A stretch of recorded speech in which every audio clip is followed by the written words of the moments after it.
Hey, I'm Nathan. Today, we're diving into revenge stories so insane I thought they only existed in movies, proving that real-world payback writes a much darker script. From a man found inside an active hydraulic baler to a security trainer who agreed to watch one final demonstration, never realizing it would end in the most insane way possible.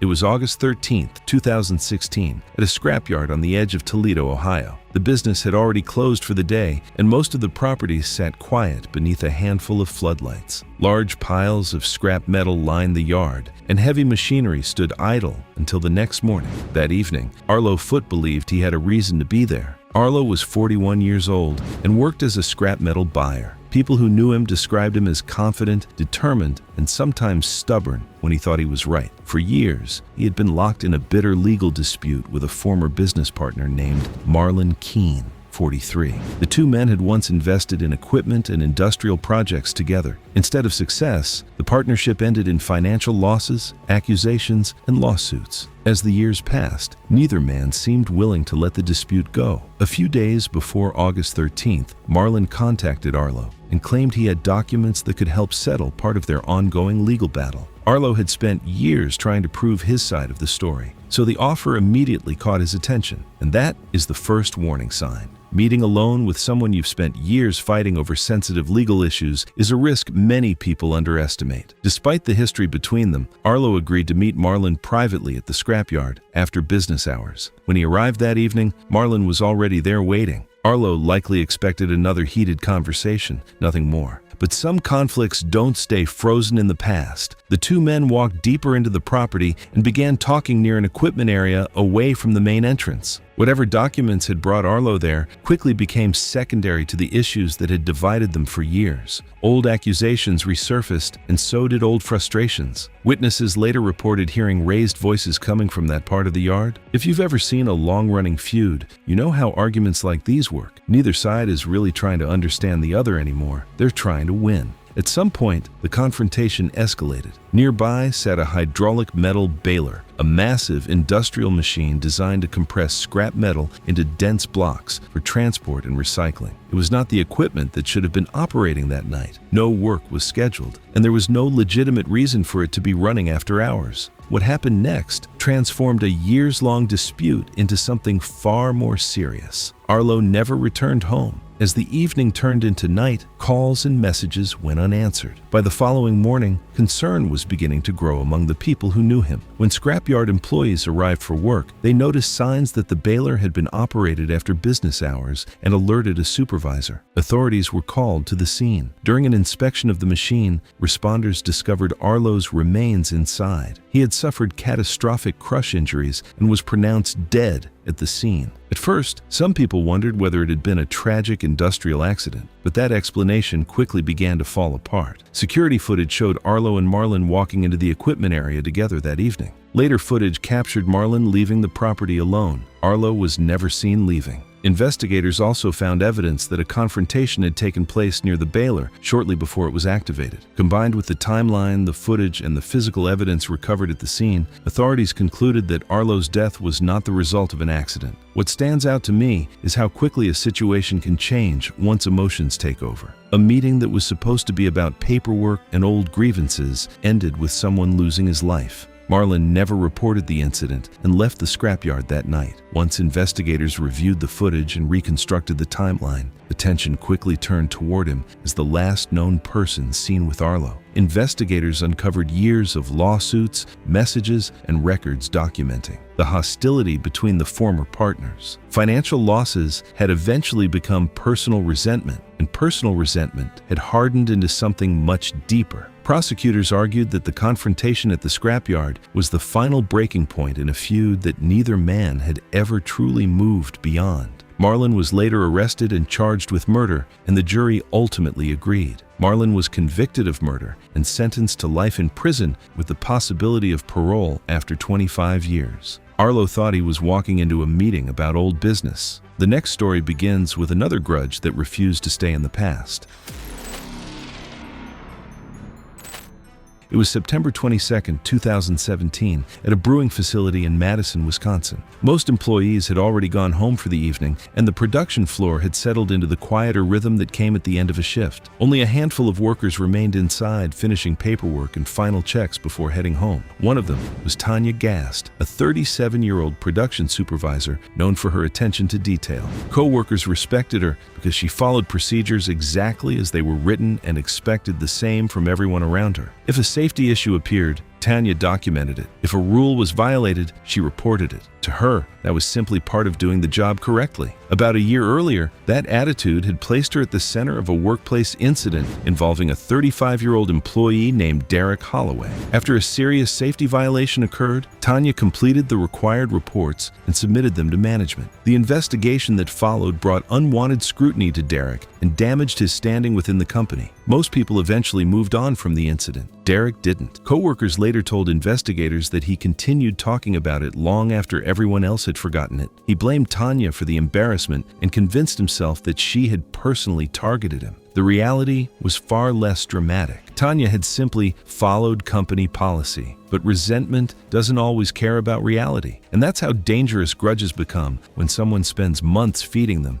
instead of letting them go. Tanya appeared to have put the entire situation behind her. Derek, however, had not. Investigators later uncovered evidence showing that he remained fixated on the disciplinary action and often complained about it to coworkers. Over time, that resentment evolved into something far more deliberate. According to prosecutors, Derek began paying attention to Tanya's routines inside the facility. He knew which areas she inspected during evening shifts. He knew which maintenance platforms she regularly used while conducting final walkthroughs. More importantly, he knew that employees trusted the equipment around them to function as intended. Investigators later discovered evidence that someone had tampered with safety components connected to one of the elevated maintenance platforms. The alterations were subtle enough that they weren't immediately noticeable during routine operations. To anyone using the platform, everything appeared normal. That evening, Tanya completed paperwork before beginning her final inspection of the facility. As she moved through the production area, employees later recalled nothing unusual about her behavior. It was an ordinary shift nearing an ordinary end. At some point during the inspection, Tanya climbed onto the elevated maintenance platform.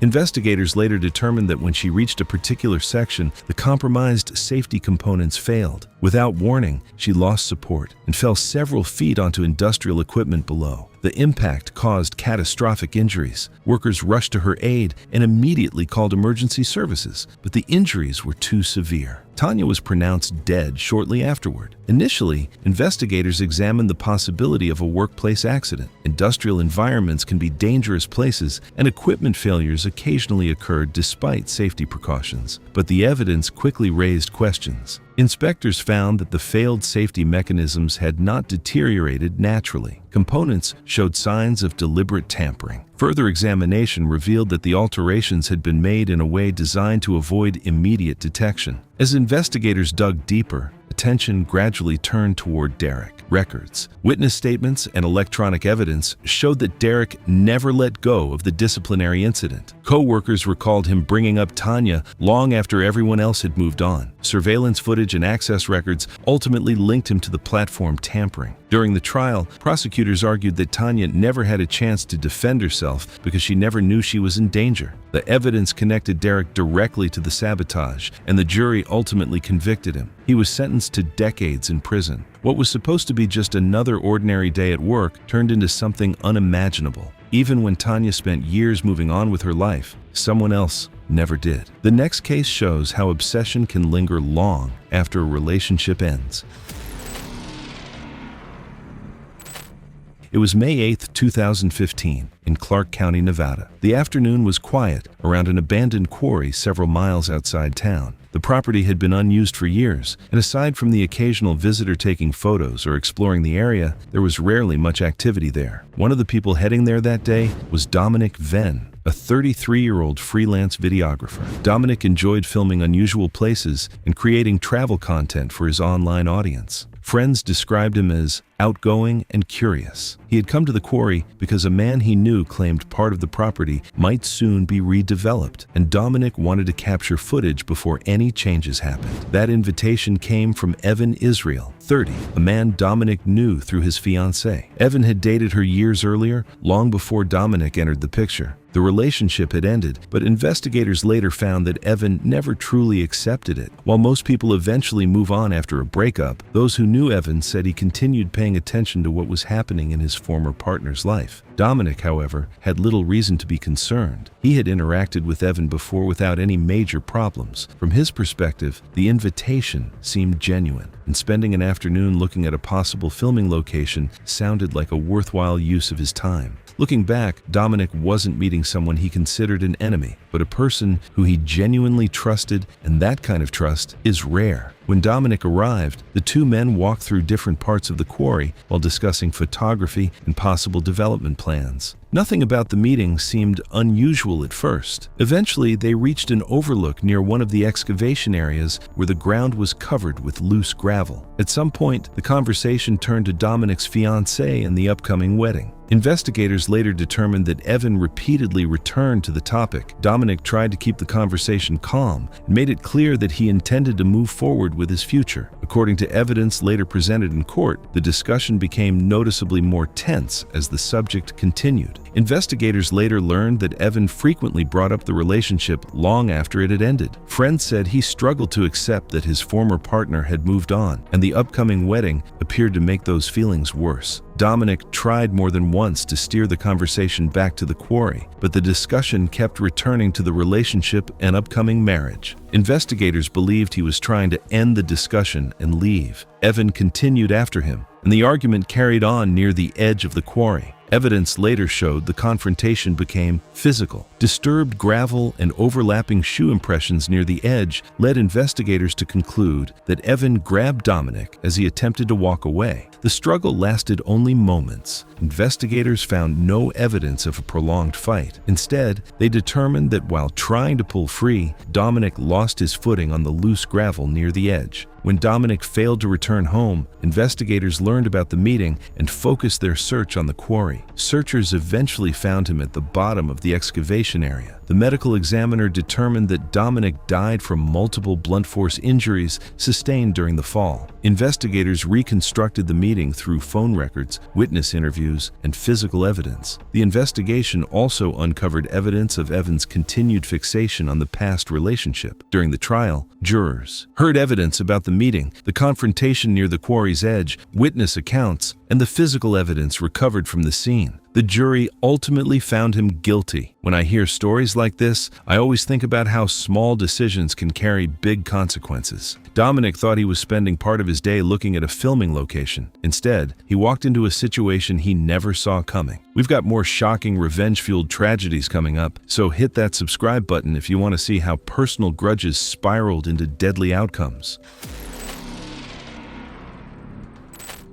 It was October 18, 2018, in Wichita, Kansas. Harvest season was keeping local grain facilities busy, and workers had spent the day moving deliveries in and out of storage areas. By that evening, most employees had already gone home, leaving only a few people behind to finish paperwork and routine checks before the next day. One of those people was Sybil Trask, a 46-year-old grain storage manager. Co-workers described her as dependable, organized, and serious about her work. Staying late during harvest season was normal for her. That evening, she was finishing records and checking different parts of the facility before heading home. Several years earlier, Sybil had been involved in decisions connected to a local farm that eventually shut down. While many factors contributed to the closure, one man never accepted that explanation. His name was Curtis Madsen. Curtis was 52 years old and came from a farming family that had worked the same land for generations. The farm had been in his family for decades and meant far more than money. When it failed, Curtis became convinced that Sybil was responsible. Investigators later learned that Curtis regularly spoke about the farm long after it closed. Friends and relatives said he often carried old photographs of the property and rarely missed a chance to talk about what had been lost. I can understand why losing something that's been in your family for decades would hurt. What I have a harder time understanding is carrying that hurt for so long. Sybil appeared to have moved on with her life. The closure was years in the past, and there was little reason for her to believe it still occupied such a large place in someone else's mind. As the evening continued, Sybil moved through the facility, completing her final checks. At some point, Curtis arrived. Curtis approached Sybil. He began discussing the farm and showing old photographs of the property. Curtis spoke about relatives who had worked the land and the generations of family history tied to it. As they talked, the two walked through different parts of the facility and eventually reached an elevated service platform used by employees to inspect equipment. I think that's what makes this case different from most revenge stories. Curtis didn't seem interested in starting a fight. More than anything, he appeared to want someone else to understand what that loss had felt like. The conversation continued for several minutes. For Curtis, the farm represented a lifetime of memories and family history. For Sybil, it was part of a business matter that had ended years earlier. Eventually, Sybil attempted to leave because she still had work to finish and began walking toward the platform exit. That was when the situation changed. Investigators determined that Curtis stepped in front of her path and continued trying to discuss the farm. What began as a conversation slowly became an attempt to stop her from leaving. As Sybil tried to move past him,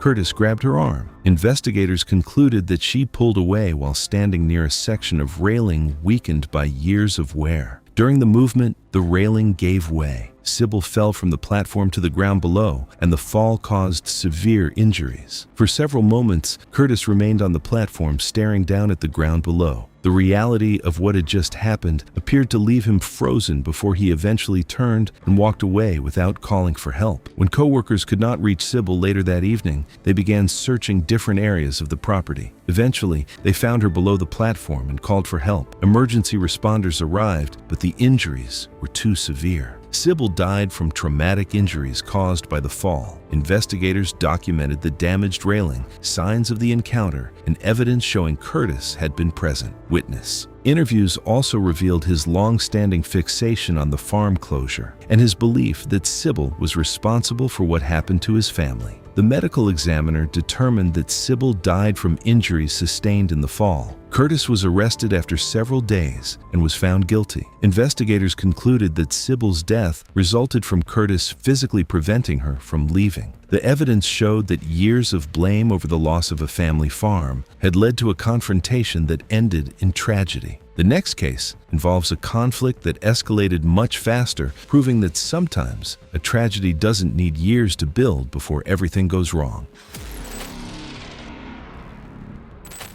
It was July 16, 2016, at a private training property outside Macon, Georgia. Attendees arrived throughout the morning for a security event, while organizers made final preparations for the day. One of those organizers was Quincy Beck, a 39-year-old security trainer known for speaking up when he believed something was wrong. Several months earlier, Quincy had reported concerns that another instructor, Troy Beckham, 40, was conducting certification exercises that failed to meet required safety standards. The report triggered an investigation and damaged Troy's ability to continue working in the field. Quincy believed he had done the right thing. Troy disagreed. Troy blamed Quincy for the collapse of his career. Friends and former co-workers said he insisted the certifications were valid and became convinced that Quincy had unfairly destroyed his reputation and future. That's a scary mindset. When someone becomes convinced they're completely right, it can be hard for them to see the risks they're creating for everyone else. Quincy had largely put the matter behind him. The report was no longer on his mind, and his attention was fixed on his work. He had little reason to think the issue still held such weight in Troy's life. As the event preparations continued, attendees moved around the property, setting up equipment, testing gear, and talking with one another. At some point, Troy arrived at the property. Because both men worked in similar circles, his presence did not immediately attract attention. Witnesses later said Troy approached Quincy in a calm manner and asked if he would take a look at a training tower used for certification exercises. Troy explained that he wanted to show why he believed the concerns from months earlier had been overblown. Quincy agreed and walked with him toward a quieter section of the property where the structure had been set up for demonstrations later that day. Investigators later determined that the two men spent several minutes discussing the certification issue while examining the tower's elevated walkways and climbing sections. Witnesses who saw parts of the conversation reported no argument and no signs of hostility. Instead, Troy appeared focused on proving that he had been treated unfairly. According to evidence later presented during the case, Troy began demonstrating the same type of certification exercise that had been at the center of Quincy's earlier safety concerns. The demonstration was not part of the official event schedule, and investigators later found that some of the normal safety measures used during public demonstrations were not in place at the time. While Quincy observed, Troy continued the demonstration in an effort to show that the training tower could be used safely and that the earlier concerns had been unnecessary. As he moved across one of the elevated sections, part of the structure suddenly shifted beneath him. It might sound like Troy wasn't trying to start a fight. He seemed determined to prove that everyone else had been wrong about him. Quincy instinctively moved away from the unstable structure. While backing away from the training area, he lost his footing on the hard-packed ground beside the tower. He fell and struck his head. The injury was severe. People nearby immediately rushed over and called for help. Several witnesses saw portions of the demonstration and later helped investigators